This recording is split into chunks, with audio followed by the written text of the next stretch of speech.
So, welcome everyone. We are here creating a character for the Hidden Isle. This is Tia, and we're going to be creating our very first character. Hello. I have already decided what class I wanted to play, which is the first step. The short description is that I cobble together whatever truth I need. I don't fail, I just have infinite backup plans and a nose for opportunity. I make my own luck, usually out of trash. Which really spoke to me. It's a very kind of fail forward and just kind of roll with the punches type class. Yeah, so full disclosure, we already did a little bit of character creation and didn't realize that there was a problem with the microphone. So now we're going to start over? So we didn't get very far. We'll just sort of pick up where we left off. We have picked the class, Swindler. That's step one. Now we're going to complete your character's Coreself, which is kind of near the bottom of the character sheet. In the middle, there are these sort of 5 columns, and Coreself is right in the middle. Yep. So we're going to look at the bit that says, as a child, I solve problems by blank. So we drew the card. Yeah, we drew a card. This is the gate. Mm-hmm.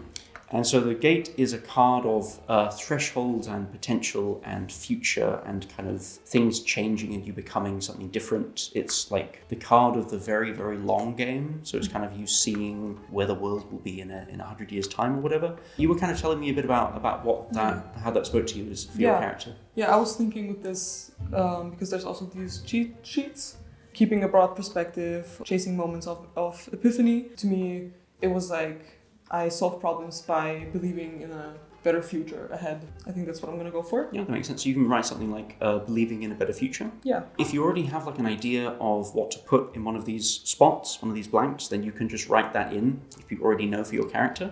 But I have found that it's usually more fun to kind of let the card speak instead. Yeah, and I was also open to being flexible with the character, letting the card speak, since I think it's a very cool aspect that, you can draw these tarot cards and it's sort of like a reading for the character itself.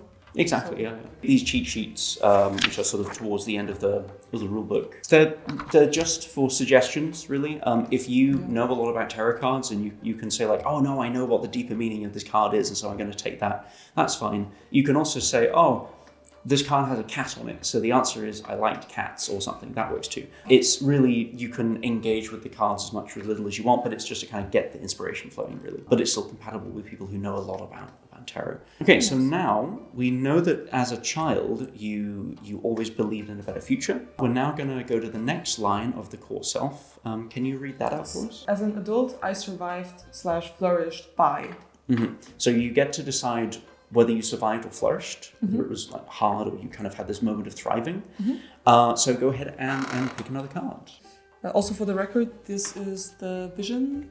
This is the vision deck we're drawing from. So we have like a full tarot deck, but we split it for this game into 2 decks. The vision deck, which is all of the major arcana and all of the court cards, and then the pip deck is used mostly for skill checks, and so that's just the numbered cards 1 to 10. All right. So I have the Knight of Swords. Yeah. Knight of Swords. Mm-hmm. Okay, Knight of Swords. Yeah, so the Knight of Swords is very much like, it's a card of you kind of rushing in order to kind of solve the problem all in one go. It's kind of, it's the sort of card where you jump in with a solution really quickly because you think you can kind of fix everything. It's about like intellectual action. I like that. I think it also fits with the Swindler, just someone who's very witty and comes up with solutions and ideas very quickly on the spot. Kind of like your razor sharp wit and reaction, maybe. Yeah. Nice, and the last one is fulfilled virtues. Oh yeah, so either side of the Coreself are vices and virtues. Those are for like campaign play. They only come into play after like multiple sessions. And then at the far end, the far left and right, we have the burden and the ideal. So the ideal is like the person that you want to become, the self that you want to transform into, but it's kind of hard to do that for you. And then the burden is like, it's something that really works for you, but it kind of comes at a cost. It's what you fall back on like your worst day. Okay, I see. So we're actually going to do the burden next. Let's go with this one. Okay. The Abyss, which is a special card. Oh, it's so special that Georg didn't allow me to put it on this sheet. So, but the Abyss is back in the new edition of the deck, so I thought we could put it in. The Abyss is like, it's the origin of everything. It's like the void before there was anything at all. It's on the one hand this kind of primordial soup of potential, but it's also like the thing that is sort of calling all of us back into that disordered state. So it's like it's as a burden. It's yeah. I mean, it could be something like, I don't know, depression or something. I was thinking this is yeah. If it doesn't work for you, you could always draw another card because we make our own rules here. This is almost too telling for me. This is like this is for me. It's like on your worst day you're gonna off yourself. It's like how do you even like? Yeah, it could be like a severe mental. It could, but then how do you weaponize that? Yeah, that's why. Because the burden is not just like something you carry that's bad. It's also like it's this thing about you that you don't like or that's kind of unhealthy, but it gets stuff done. We have a coin card, a pentacle card here, which might work even better. So Knight of Pentacles is the pentacles are the suit of like material resources, so often money, but also just like having things in the world to get shit done. So as a burden, our suggestions are maybe you're narrow-minded, stubborn, chaotic perfectionist. It's like because you're very focused on doing that thing, whatever it is. I think this fits perfectly because I was thinking as an ideal, as a swindler, my ideal would be to like stop like trying to change outcomes and just accept that things should just be the way they are and stop trying to change my fate constantly and never being happy with any outcome. Would be the ideal version. And then I think the burden would be this super perfectionist who's like, oh, I'm gonna lose my shit if it doesn't go exactly my way. So maybe like control freak or something? Yeah, like very narrow-minded, controlling. Yeah, that sounds fantastic, yeah. Do I already write my ideal or is it a later point? So creating the ideal is the next step. So you can just go ahead and fill that in because you already know what it is. Yes, perfect. Because it will be, let me just check. No, that doesn't work. It would be so cool if like temperance came out or something for that, but no. I recommend that the burden of the ideal be like an adjective or an ing verb, like narrow-minded or controlling or something. It's more that like so that we can ask later, okay, how can you be narrow-minded in this moment? How can you be controlling in this moment? It doesn't have to be really. It's just that... my view is just acceptance, accepting the present, accepting outcomes. I think that works perfectly, yeah. Okay, so now we get to dessert. You get to choose 2 abilities for your class. So on the back, you've got some abilities here. They're all part of the con.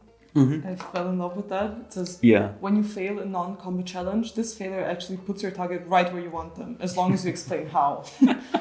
Swindler Fate. Once per scenario, you swap a card with in your hand with a card played by a seer. So I just kind of like upper my chances of winning. Exactly. If the seer has something. So like better. if the way that challenge draws work is that like you draw some cards and I draw some cards and then we say, my highest card was this one and your highest card was this one. You would then be able to like say yoink, and you could keep that for later and then use it in a later challenge. I think I like that one.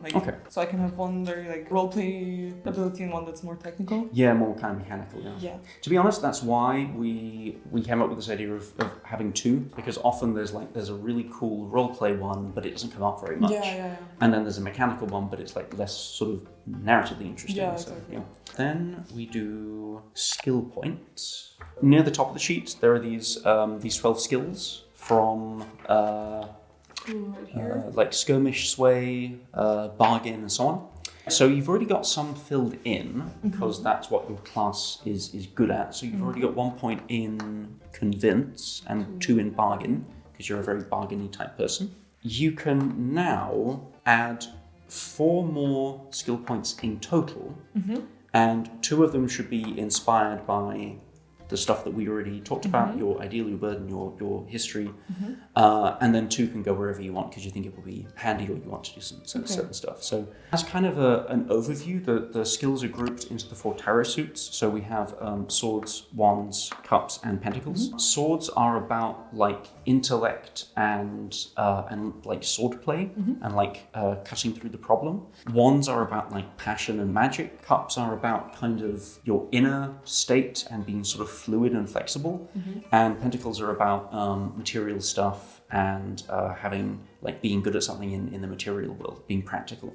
So skirmish is used for like for fighting with people, like with swords or axes or something, or like beating them up with your fists or something, but in kind of a controlled kind of way. Convince is about persuading people of something. Study is about you could study like a text in order to learn something about magic or about history, but you could also study a room to look for certain details, or study an NPC, a character, to learn something about them. Unleash is about just like absolutely going apeshit and really like trying to destroy somebody. So it's usually like the more aggressive kind of combat stat, but it could also be like just you telling someone what you think of them very aggressively. I've seen it used that way as well. Perform is about like performing a song or a play or a poem, but it could also be like performing, like disguising yourself and pretending to be somebody you're not. Channel is about channeling magical power like externally, whether it's from your own kind of life force or from the world around you. Does the class kind of determine whether I use more magic abilities or more? So there are some classes like the occultist, the illusionist, and the siphoner are the ones that are kind of built for magic, but kind of the whole point of the weird Renaissance world that we're in is that the world itself is just sort of magical. So any like you could do magic if you wanted to. There's no reason that you wouldn't be able to do that. And you could take some channel if you're interested. Slip is you could slip over a wall. You could slip into the shadows. You could perhaps slip a dagger into somebody's back. Soothe could be about like healing a party member or healing somebody that needs help, or it could be about like soothing an angry mob, for example. Mingle is about maybe sort of finding people to like allies in kind of a social setting, like a pub or a tavern, or in a crowd, or kind of successfully sort of blending in. Finesse is about like very fine movements, like picking a lock, or disarming a trap, or maybe doing something very, very finicky.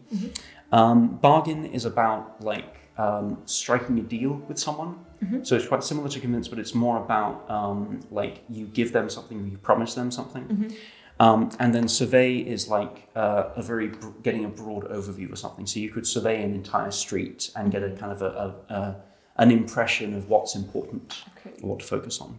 I would love to take Soothe, where it's like I kind of know my way around with people and how to handle people my advantage. That makes sense, because I was like, why are you work in a hospital? But then it's like, it's just about like saying, no, guys, it's all fine. I'm not the bad one here. Yes. You're being a bit dramatic. You're jumping to conclusions, guys. Like, exactly like I that. wasn't taking something out of her pocket. I was putting something back that I found on the street. Exactly like that. So 1, 2, I think I might put 2 into Soothe. Okay. I love that idea. So that you can get out. It's like you can use skirmish to get into problems, and then use Soothe to get out of them. Exactly. Yeah, okay, so that's all 4. Do you think your character has any magical experience? I think so, yeah. Okay. Then the magical things you could be good at are these are the different, like, they're not really schools of magic, but they're kind of the areas of magic that you can kind of specialize in a bit. The magic system is meant to be quite kind of loose, but these are the ones that we came up with for the setting. So summoning or banishing is about like bringing a demon or a ghost or a spirit here or sending them away. Binding or unbinding is about like keeping that spirit here or like releasing it, or if like something is like cursed or somehow sort of magically chained, then you could use binding or unbinding to bind them tighter or set them free. Blessing or cursing is about making somebody like putting a hex or a curse on somebody, or making somebody be kind of lucky, or have things kind of go exactly the way that you're hoping. Mentalism is kind of manipulating the thoughts of others, like tricking their minds. Illusion is tricking their senses, so being able to make it seem like something else is happening. Transmutation is changing something from one form or one thing into another. So you could like change lead into gold, maybe, or you could change like a bird into a rat, or at higher levels, the example I like is you could turn a guard into a pig. Okay. Because why not? And then the last one is brigomancy, which is like the manipulation of life force. So you could make somebody stronger or weaker or angrier or sadder or more accepting or calmer or more tense through manipulating the humors of their body. I'm thinking either blessing or curse. That seems like it would be best for your character, you know. Yeah, I was thinking either that or illusion. Then yeah, let's Do we go. have to choose one? Yeah, so you can only pick one at character creation, but you can start kind of training yourself in the other one just by like trying to do that magic. Okay. It might go wrong, in which case there'll be a consequence, but Yeah. we'll just I'll we'll stick figure that with blessing and cursing. And I have the kind of mindset where like, Yeah. oh, it's not just my fate that Mhm. like could always be better, could always be different. Like, oh, I could help you as well. And Oh, yeah, and it gives you both the blessing or the cursing. Is like, are Yeah. you leaning towards your controlling tendencies or your Damn, I'm really accepting? leaning into the control. That's part. nice. I That's think nice. that's Yeah. interesting. Okay, you go ahead and flip it back over, and where it says right in the middle, magical proficiencies. Yeah, write blessing and cursing on one of those lines, and fill in just the top diamond. This one. Yeah, so that means that you are now an adept at this school of magic. So you're a bit of a beginner. You're not great at it, but you can do it somewhat reliably. Okay. Yeah, and then as you use it more, you'll start getting more experience, and eventually you might become a master in that thing. Okay, So. I see. Once you're a master, you fill out the other two. Yeah, so the way that it works is that where every time you try to use this type of magic, you fill in one of these clock segments next to these diamonds, and then whether you succeed or not, and then when you fill the clock 100%, then it kind of ticks over. You've erased the clock, but you fill in one of the diamonds. So that means that you only need to use a type of magic 6 times to become an adept. But you then need to do it 12 times to become a master. Okay, I see. Because like magic, like everything else, is kind of moderately, it's okay to become kind of good, but then it's actually hard to get over the next hurdle. Yeah. Oh no, I have bad news. It's the hardest bit. Fill in your name. Could we somehow draw cards to see where my character is from? Oh, that's a good idea. That's a good idea. There's great name suggestions Yeah. in the rulebook, but So we could draw from the vision deck, or we could like use a random number generator approach and just draw from the pip deck, whatever. I'll go from here Okay, since let's you're just draw already from here. Okay. the High Priestess. High Priestess. Okay. So she is a card of like your inner self, of kind of the threshold between your conscious and your unconscious minds. She's like the seed or the egg at the very sort of center of your soul that has to be kind of nurtured with meditation and self-knowledge in order to hatch and emerge into something. Unfortunately, this could kind of be anywhere, but Here. yeah. In the lore, the High Priestess is considered to sit on top of the ziggurat. So we have some names from Kazvin, which is the Persian Empire at the time. So that would be some nice Middle Eastern names. I like Dara. Dara. Yes. It's nice. Okay.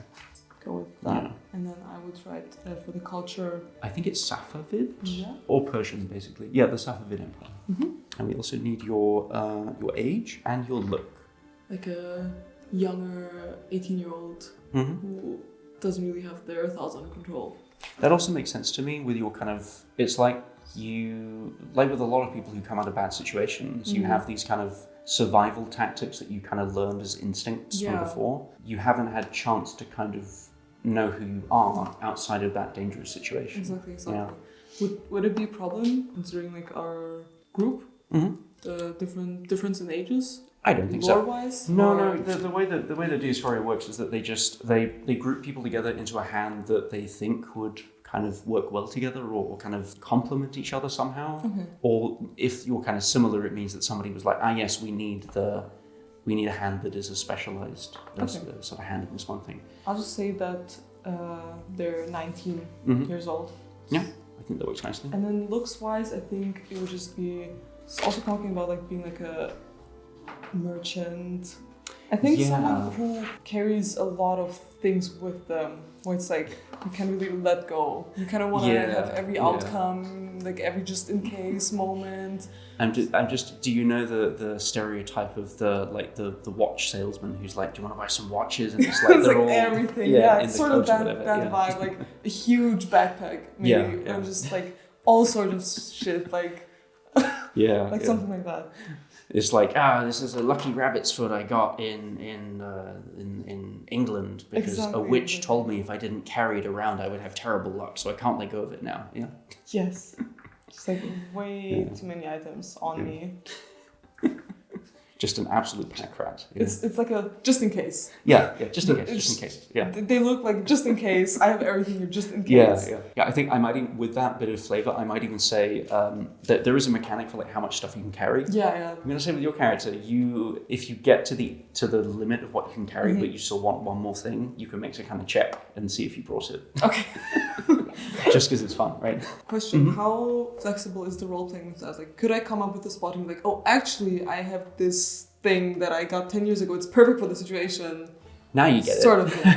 Absolutely. Yeah, exactly. I could do that. Okay. Like the way that the inventory works is like you don't decide what you pack ahead of time. Yeah. Okay. There's no need to be like, a lantern and a rope and the handcuffs or whatever. It's that your character does the packing for you. And then in the moment when you need something, you reach into your pack and you're like, good thing I brought this thing. Right. And then you use it. There is a rule which is like if it's unlikely that you would have it, then you need to spend a fortune card, which is like a resource, to be able to like pull out the exact book that you need for this exact situation. Okay, so as long as it's not over the top something. Very exactly, specific. yeah. Okay. But to be honest with your character, it kind of feels like there's a little bit of flexibility there. Yeah. The next step is what brought you to Diascoria. So I have some examples.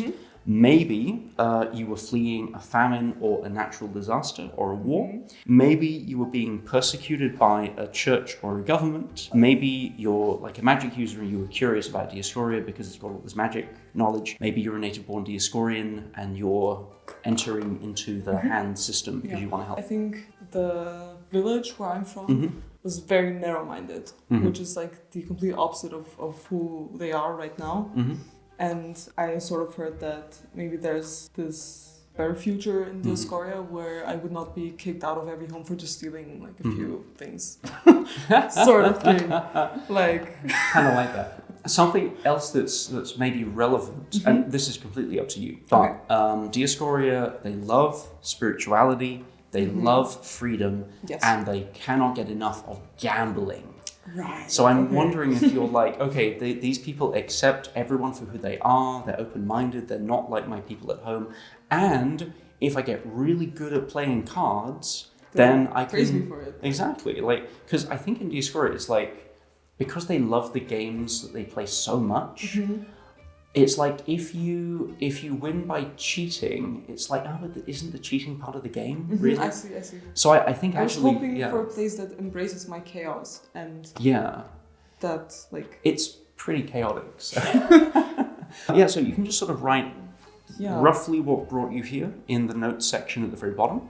Okay, so now we're going to create a contact. Contact is like a friend or a person or even an enemy or something, but someone that you already know from your homeland, probably of Kazvin or maybe one of your like merchant contacts. So if you have to be a human. It doesn't have to be. I was thinking animal. Okay. But are we talking like a talking or a sentient animal, or like an animal that you have a relationship with? Would you be forced to roleplay the animal?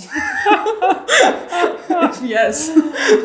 Possibly. Is this a way? Do you want me to impersonate a horse? Is this some kind of plot or something? Maybe. No, Okay. I thought the idea would be very cool to have. I was thinking of like a bird or something that's also very free, that's not bound to a place. Oh, that's nice. And yeah. maybe would have followed me. It's kind of like along my travels, some sort of thing that I can like still have some stability in. Okay, this. so I so this would be like an animal companion that follows you around. yeah, but it's not necessarily Yes. like bound to me, but I mean, let's go for it. Let's see where it goes. all right. Kind of the principle of the game is we play to find out. Yeah, And exactly. we're finding out. So yeah. We need a name for this creature.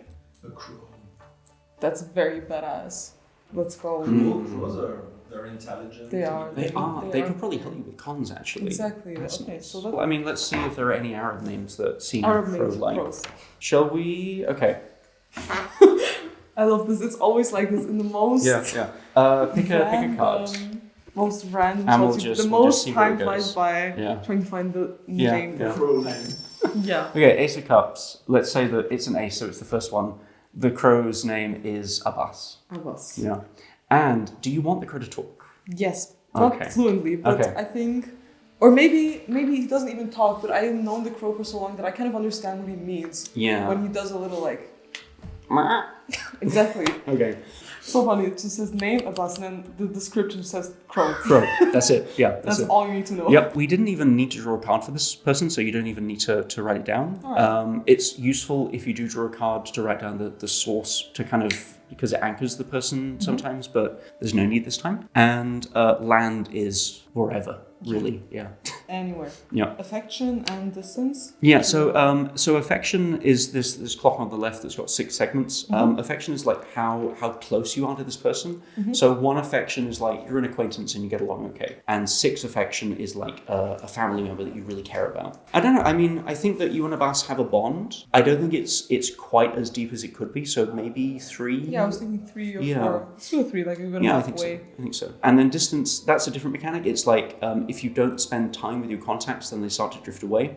Okay. And that's what the distance clock does, but we don't need to worry about that Yeah. yet. And now I want you to create a Dioscorian contact that you have met while you're in Dioscoria doing your training. So let's do this from the deck. I want you to draw 3 cards. 3 so you have like an option. Okay. So we have So Page of swords, yeah. Knight of Knight of Cups, Cups. and the Hierophant. Hierophant, okay. So Page of Swords, that's about kind of being curious in like an intellectual way. So I have here, it's about curiosity, planning, researching, maybe over-preparing. The pages are about like starting something new. So it's maybe a young person or an apprentice or someone who's starting a new stage of their life, or somebody who's kind of unprepared maybe. So it could be a student, an apprentice swordsman, a librarian. Any of those speak to you? Yeah, I like that. I like the idea to have someone who's kind of like maybe just as young as me or just as as like spirited. I think that makes sense. Yeah, okay. Another So student or someone who helps out in some way, something like that. totally, yeah. Maybe like a student of magic or something, like a Yeah. magical apprentice. Yeah. Okay. So yeah, go ahead and you can write down kind of their description. So this is maybe one of the other people who's kind of training at the same time, and they're kind of being assigned their magical tutor, mentor. You're not in the same hand, but you have kind of go through this important period of change together. You just sort of bond because you have a. Why do you think the two of you bond actually? Maybe they would all be like a similar age. Often, yes. Dioscoria seems to draw people who are kind of younger and questioning, but not all. Like there are some people who are like in their 40s. I think and 50s. that this would be someone who's curious and maybe way more like strict on themselves, and then they kind of see my way of just handling the world and kind of just fluidly doing things to my will, and that could make them curious. I think that makes sense. Yeah. So they are a real perfectionist. Like you're kind of controlling it. They're like, no, it has to be perfect. Yeah. The incantations, the runes, everything, and you're like, yeah, it'll be fine. It'll be Yeah, fine. exactly like that. And then at first glance, you can't really see the appeal of how these two people would be friends or get together. But You both have that kind of need to control things, even if you put on a bit of a front, you're more lax about it. And I think you both kind of recognize that you both need to chill out a bit and sort of accept what fate has in store for you. there we have the similarity. That's kind of nice. I like that. Is there a? Do you think they're from like the Middle East or Turkey or like Europe? I think. Do we have something like Scandinavian? We don't actually. No, but they could totally be from there. And I'm thinking I'm just male getting- name. A male character. Mhm. Maybe you can also just like look through here. I like Ivar. Ivar. That's nice. Yeah. Ivar. That's a good traditional. Yeah, so that's your Diascoria in contact now. Okay. So I think it says fill in only one affection, but I think that maybe we fill in two because you did kind of bond during the. How close are you to Ivar? Not close at all. Like one maybe. Oh, Still at the okay. beginning or two. Okay, so like you've like you get lunch together, but it's Yeah. not a deep relationship. Yeah, not okay, yet. that makes sense. Okay, then just fill in one. Yeah. I think I'll make it two. Okay. Yeah. Then fill in one affection. This is so introductions. fun. I love the Yeah. the thorough aspect of it. Honestly, a lot of people really enjoy the character creation, and then the game itself is actually not as fun as the character creation. Really? Well, I mean, it's not that like the game is boring, but it's like it's so creative to make a character like this. Yeah, true.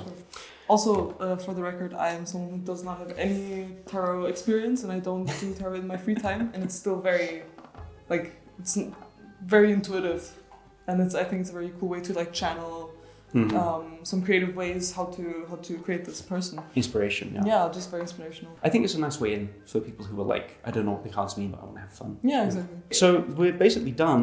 The next step is if we had been doing this as a group with more people, then it's nice to go round and say, okay, what impressions do the other members of the hand give you? What do they think about you, and so on, just to kind of give you some initial like a starting point for that relationship. And then we're meant to choose a mascot for the hand, which is like an animal. The hands are all meant to have names like the gentle badgers or The hand is like the group. the group, exactly. Yep. Every Asian just think of you all as like a finger trying to like reach out for Diascoria, and a hand of Diascoria is like when Diascoria tries to do something in the outside world. So a hand is party that goes out and has these adventures and then comes back. Yeah. We said that Diascoria has many hands, and some of them are gentle and soothing and caressing, and some of them are violent and grabbing and rending. So yeah. So Alright, that was my first character creation.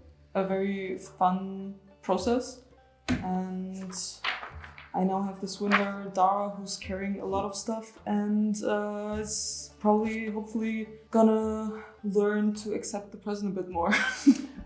we'll see. We'll play to see, find out. Yeah. Stay tuned. Absolutely.